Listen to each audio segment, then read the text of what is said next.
Hi everyone and welcome back. Today, boys and girls, we are going to talk about stress and most importantly, how we can solve our stress issues, because it's inevitable. Some of us are going to get stressed out, and usually that is mentally, but there's also something physically happening. And today we're going to talk about how we can fix that issue. So if you're someone who are suffering from stress, this video might be a good choice for you. So basically, what is stress? Stress is your body's natural way of dealing with pressure from the outside. It's kind of a fight or flight mechanic. What happens is that your body perceives a situation to be dangerous, and as such, it produces cortisol, adrenal glands. Your adrenal glands are placed just down here, behind your rib cage, and it is producing this cortisol, which is making you stressed out. So stress is basically by nature not bad. It's not a bad thing. You need it, because if you don't have it, how would you survive a situation where a lion attacks you? And you probably heard this a million times if you suffer from stress. It doesn't help you much to know that, but that's just quickly to go through what it actually is. So you might ask the good question, why do I get stressed if there's not a lion chasing me?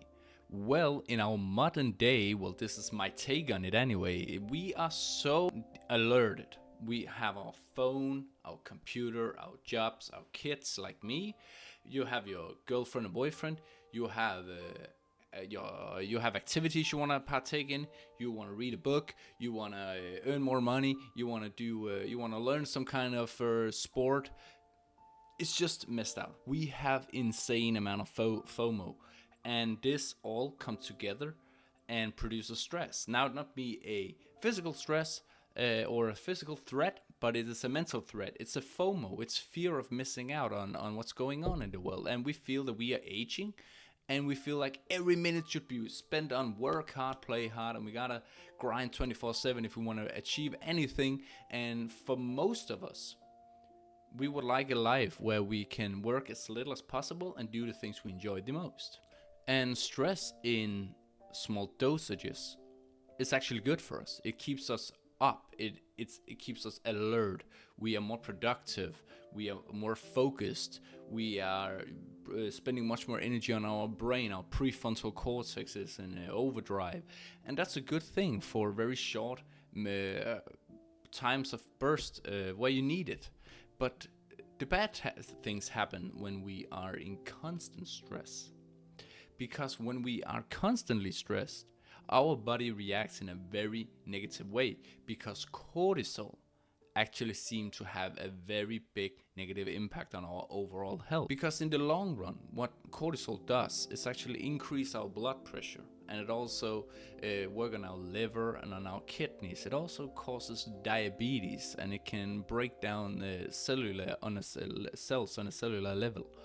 And not only that, did you know that your hair and your fingernails are actually stop growing while you're being in a fight or flight mode? So if you are experiencing it constantly, you will actually have shorter hair, or your hair will not grow as quickly. That might be a good thing if you are frequently at the hairdresser, but it might save you a little bit of money. But in the long run, it won't. So ask yourself this question. Do you feel more annoyed lately? Do you feel more agitated? You might have headaches. You might be more hungry or less hungry. These are obviously very open-ended questions, because in some cases we do, in other cases we don't. But the thing is, a lot of us are experiencing stress. And it's very important that we recognize, so that we can help ourselves before it goes haywire. And you deserve to help yourself, because you're worth much more when you're not stressed. And all of us have greatness in us, and if we're constantly stressed, we can't achieve the things we're meant to be achieving and set out to achieve. The first thing you need, that I recommend and I have seen great success with, is actually mindfulness. And I know you're probably thinking, oh my god, is he mentioning mindfulness? I've heard about that so many times and I can't seem to make it work. It's not good, it doesn't work for me. Hear me out. Mindfulness does actually work, but it requires you to be in a very calm state and an environment which allows it. And in the beginning, it is usually really tough, because you need to get down. You need to get your entire body and your brain down to a relaxation level before you can start to get the benefits from it. There is a book that I really recommend you reading, which is called Wherever You Go, There You Are by Jon Kabat-Zinn. Yeah, I had to look that up because I couldn't remember the author from the book, but it's a really good book. And basically it talks about how you can use mindfulness and meditation to your benefits, to your advantages, and I can make a video about it in another video, of course, because it's really, really, really good to be able to do it, because the more you practice it, the faster you can get down and the less time you spend on it, and the more effective it is actually, because it's deeper. It becomes deeper, whereas in the beginning it might be very very superficial. The next one is of course the physical activities. I bet all of you have heard this. Physical activities are also very good for you because it releases endorphins and dopamine, and it's really good for the body. It releases your cortisol level over time because your body learns to adapt to be at a higher level of cortisol, and it's very good for you. But personally, I haven't found too much effect from activity. It actually causes slight anxiety in me. I'm suffering from anxiety, but it really is very helpful to you. And I do recommend that you try physical activities, maybe not getting your heart too worked up, because you might provoke anxiety and panic attack, etc. But just a little bit, just to get out of your head and feel your body. Some people think that social connections are also very good, like going out with friends, have a cup of tea or a cup of coffee, or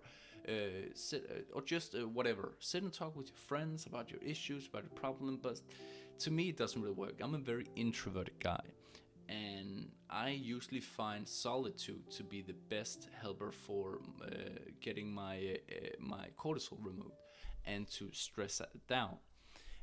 So if you're like me, an introvert, you might not really benefit from the extroverted perspective of the world of going out with friends.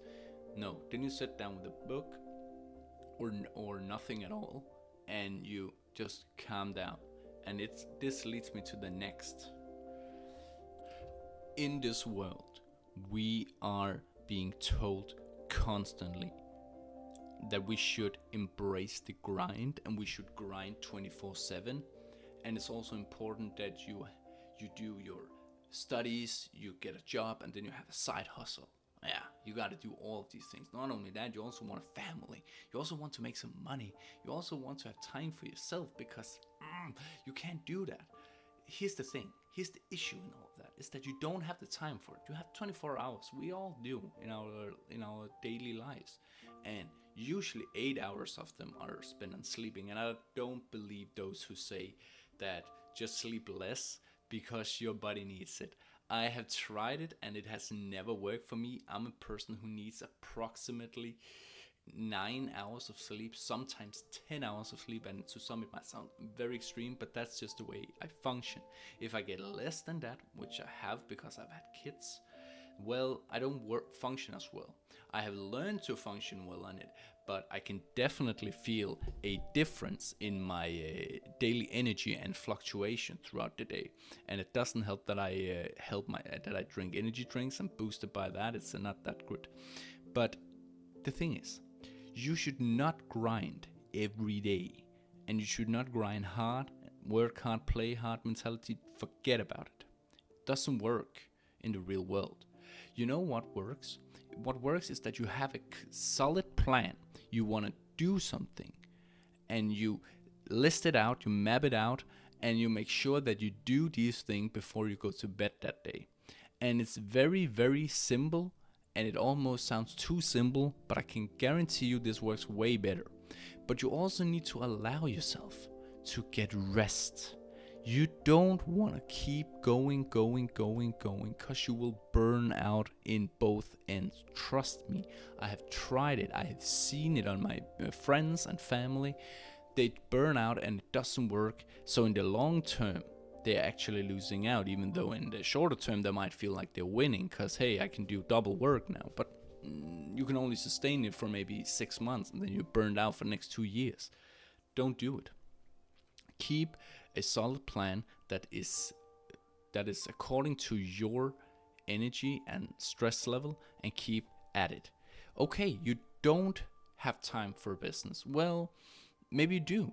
Maybe you just don't have time for to make a side business the way that it's traditionally practiced. So maybe spend 30 minutes a day on your business. Yeah, it may take a long time before it gets up and running, but accept it. Accept that is how it is. You don't want to burn out, and that's the worst thing you can do. You want to be happy, and the only way we can be happy is by having a lifestyle which promotes growth and not basically decay, which stress can be. So keep that in mind and let yourself go into a dark room, sit there with no one talking to you, turn off your phone, read a book or whatever you need. Maybe you want to go out with your friends, as I just said. Do that. Do whatever makes you happy, and make sure you do it daily. Not just weekly, not monthly, daily. Time for yourself is not a lucrative. It's not a luxury. It's a requirement. You need it. It's a need. It's a basic need. Just like food and water is. So don't give up on that. Keep yourself sane by keep taking these breaks. Stress is something we have to deal with, whether we want it or not. It's just a part of being a human being. But there are so many ways out there to deal with these things. And you can use apps, you can use books like I recommend you.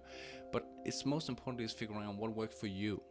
You cannot, it's inevitable, you cannot just remove stress from your life. Well, you could. Maybe that is the key to you. Maybe you should just remove stress instead of adapting to it. And on that note, I really want to thank you for watching, and I hope you learned a little bit. And if you want me to elaborate on anything, please write it down below, and I'll be more than happy to answer it. Bye bye.